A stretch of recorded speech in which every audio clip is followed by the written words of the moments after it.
So I want to show you the build quality of a Legrand Power Strip. Let's start with the wire.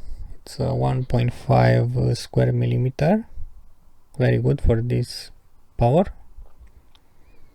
The screws are safety screws. They have those 3 grooves, and you need this special screwdriver head like this, otherwise it's gonna be quite a pain to open them. That's the back, so it's dirty.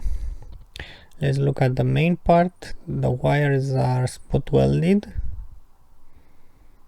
so if you want to change, that's gonna be a small problem. It doesn't have that screw connection.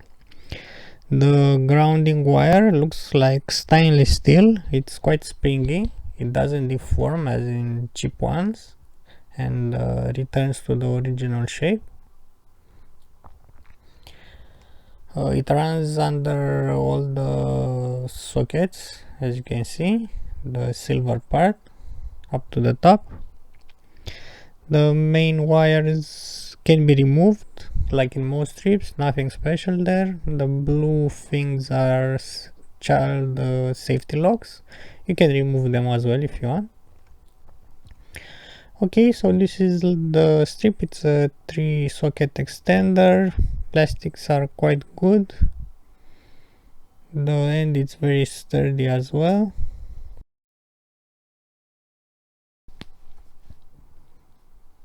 Hope you found this useful. Like and subscribe if you want to see some more.